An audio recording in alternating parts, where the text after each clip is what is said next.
Step into Value Zone. Value Zone. Hypermart. Button. నమస్తే రేవంత్. నమస్తే అండి. రేవంత్, ఏటీఎం డెబిట్ కార్డ్ ద్వారా కూడా కొన్ని రకాల ఇన్సూరెన్స్లని పొందవచ్చని నేను ఒక వార్త విన్నాను. సో అది ఎంతవరకు నిజమంటారు? ఏంటి అసలు ఆ కథ? సో బేసిక్గా మనకి ఏటీఎం కార్డ్స్ నుంచి కానీ లేదా ఈ సేవింగ్స్ బ్యాంక్ అకౌంట్స్ నుంచి కానీ బ్యాంక్స్ ఇన్సూరెన్స్లు అనేవి రకరకాలుగా ఎప్పటి నుంచో ప్రొవైడ్ చేస్తున్నాయి. కాకపోతే దానికి సంబంధించి చాలామందికి అవగాహన లేదు. అసలు ఎటువంటి ఇన్సూరెన్స్లు ప్రొవైడ్ చేస్తాయి, మనం వాటిని ఎలా క్లెయిమ్ చేయాలి, వాటికి సంబంధించిన ప్రొసీజర్స్ ఏంటనేవి అసలు ఉన్నాయన్న విషయం కూడా చాలామందికి తెలియదు.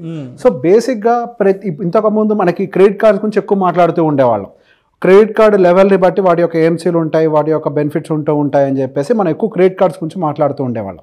అలానే డెబిట్ కార్డ్స్లో కూడా అప్గ్రేడ్స్ అని debit cards different debit cards అనేవి ఈ మధ్య మార్కెట్లో వస్తూనే ఉన్నాయి. సో ప్రతి డెబిట్ కార్డుకి ఏంటంటే వాటిల్లో ఒక ఏఎంసీ అనేది same just like credit card, వాటికి కూడా ఒక ఏఎంసీ అనేది డిసైడ్ అయి ఉంటుంది. సో బేసిక్గా మనం పే చేస్తున్నటువంటి ఆ ఏఎంసీలోనే కొంత మొత్తాన్ని వాళ్ళు ఇన్సూరెన్స్ల కోసం వాటి కోసం పే చేస్తూ ఉంటారు. సో ఫస్ట్ వన్ వచ్చేసరికి వాళ్ళకు ఒక రకంగా లైఫ్ ఇన్సూరెన్స్ అంటే యాక్సిడెంటల్ ఇన్సూరెన్స్.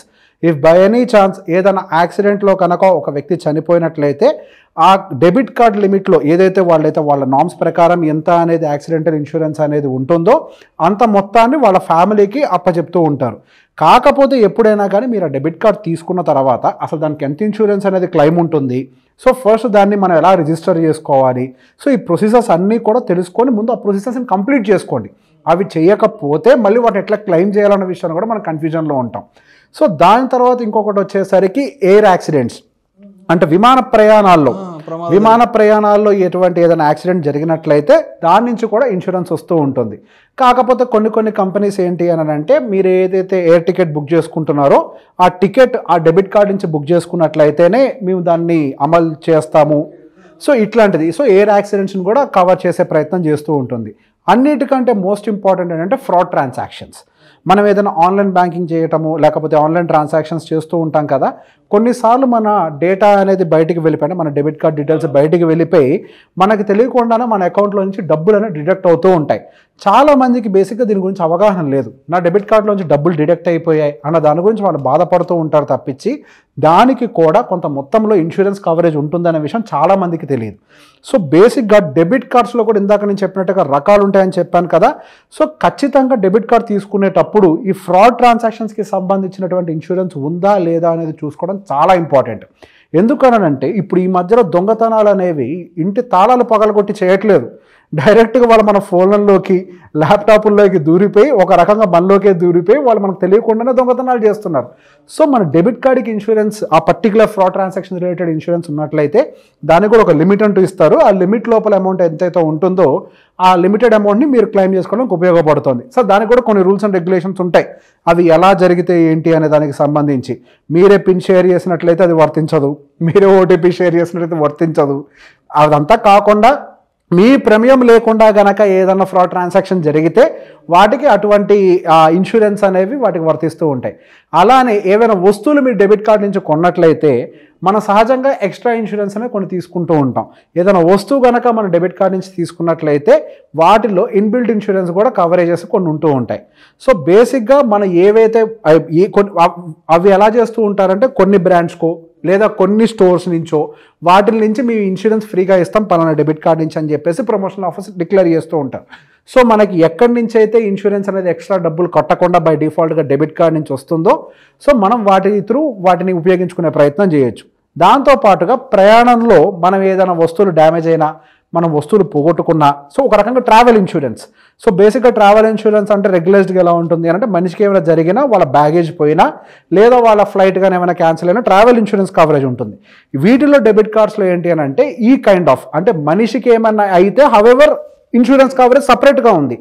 దాంతోపాటుగా మీ బ్యాగేజెస్ ఏమైనా మిస్ అయినా బ్యాగేజెస్ ట్రావెల్లో డ్యామేజ్ జరిగినా కానీ వాటికి కూడా ఇన్సూరెన్స్ క్లెయిమ్ చేసుకునే అవకాశాలు అనేవి డెబిట్ కార్డ్స్ ప్రొవైడ్ చేస్తూనే ఉన్నాయి. సో బేసిక్ డెబిట్ కార్డ్ తీసుకుంటామా పై లెవెల్ డెబిట్ కార్డ్ తీసుకుంటామా అనేది మీరు వీటిని బేస్ చేసి తీసుకోవాలి. అనవసరంగా ఇప్పుడు నేనేమి విత్డ్రావల్స్ ఏం చేయట్లేదు, నాకు 25,000 విత్డ్రావల్ లిమిట్ జాలే, నాకు పెద్ద డెబిట్ కార్డ్ ఎందుకులే అని అనుకుంటూ ఉంటారు చాలామంది. సో బేసిక్గా అక్కడ విత్డ్రావల్ ఒకటే సమస్య కాదు, వాటితో పాటుగా మనకు వచ్చేటువంటి అదర్ అడ్వాంటేజెస్ అనేవి మనకి బ్యాంక్స్ ఇస్తూ ఉంటాయి.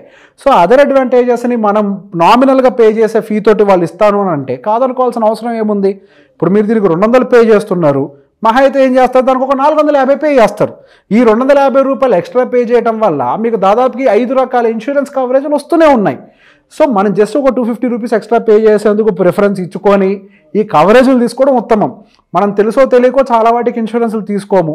మనకుండే ఉంటే రెగ్యులర్ ఇన్సూరెన్స్లకి ఒక లైఫ్ ఇన్సూరెన్స్ యాడ్ అవుతుంది, ట్రావెల్ ఇన్సూరెన్స్ యాడ్ అవుతుంది, ఫ్రాడ్ ట్రాన్సాక్షన్స్కి యాడ్ అవుతుంది, మీ బ్యాగేజ్కి యాడ్ అవుతుంది, మీరు కొనే ప్రోడక్ట్స్కి యాడ్ అవుతుంది. ఇన్ని అడ్వాంటేజెస్ వాళ్ళు ఇస్తున్నప్పుడు మనం దాన్ని తీసుకునే ప్రయత్నం చేస్తే మనకు డెఫినెట్గా ఉపయోగపడుతుంది. ఇది ఒకటే కాకుండా ఈ డెబిట్ కార్డ్ లెవెల్స్ని బట్టి ఆఫర్స్ కూడా డిక్లేర్ చేస్తారు. ఇంతకుముందు ఎయిర్పోర్ట్ లాంచెస్ యాక్సెస్ అని ఓన్లీ క్రెడిట్ కార్డ్ మీద ఉండేవి, తర్వాత ఇప్పుడు అవి డెబిట్ కార్డ్స్లో కూడా ఎంటర్ అయిపోయాయి. So me level of debit కార్డ్ని మీరు ఇంక్రీజ్ చేసుకునే కొద్దీ మీకు ఎయిర్పోర్ట్ ఫ్రీ లాంచెస్ కూడా వస్తూ ఉంటాయి. సో అడ్వాంటేజ్ తీసుకోవాలి అనుకునే వాళ్ళకి ఇక్కడ చాలా అడ్వాంటేజ్ వస్తూనే ఉంటాయి. అఫ్కోర్స్ క్రెడిట్ కార్డ్కి it's a different story, but debit card విషయంలో మీకు ఇన్సూరెన్స్లు అయితే వస్తున్నాయి కదా. ఈ ఇన్సూరెన్స్లన్నీ మీరు బయట కట్టి తీసుకోవాలి అని అంటే విడివిడిగా సార్ తక్కువలో తక్కువ హీనపక్షం 5,000 కాదా, 1000 కట్టినా అసలు 1000 రూపాయలకి ఏమీ రాదు, కట్టినప్పటికీ మీకు ఒక 5,000 అవుద్ది కదా. ఇక్కడ ఒక 250 రూపాయలు ఎక్కువ కట్టి మీకు అప్గ్రేడ్ ఆఫ్ డెబిట్ కార్డ్ వచ్చి ఈ ఇన్సూరెన్స్ కవరేజ్లను వస్తున్నప్పుడు తీసుకునే ప్రయత్నం చేయండి. ఇన్ఫ్యాక్ట్ దానికి సంబంధించి అవగాహన లేనప్పుడు నేను కూడా డిక్లైన్ చేశాను, సార్ మీ డెబిట్ కార్డ్ని అప్గ్రేడ్ చేసుకుంటారని ఫోన్ చేస్తే నేను అసలు ఏటీఎం కార్డే వాడినయ్యా, నాదంతా యూపీఐ ట్రాన్సాక్షనే, అసలు నాకెందుకయ్యా అని చెప్పేసి నేను చెప్పిన రోజులు ఉన్నాయి.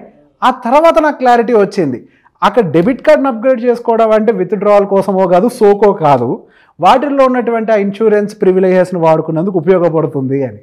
Thank you so much Revanth. మొత్తానికి మన చేతిలో ఉన్న ఏటీఎం డెబిట్ కార్డ్ ద్వారా కూడా ఇన్సూరెన్స్లు ఏమైనా పొందవచ్చిన అంశం గురించి చాలా చక్కగా తెలియజేశారు. Thank you so much Revanth. Thank you అండి.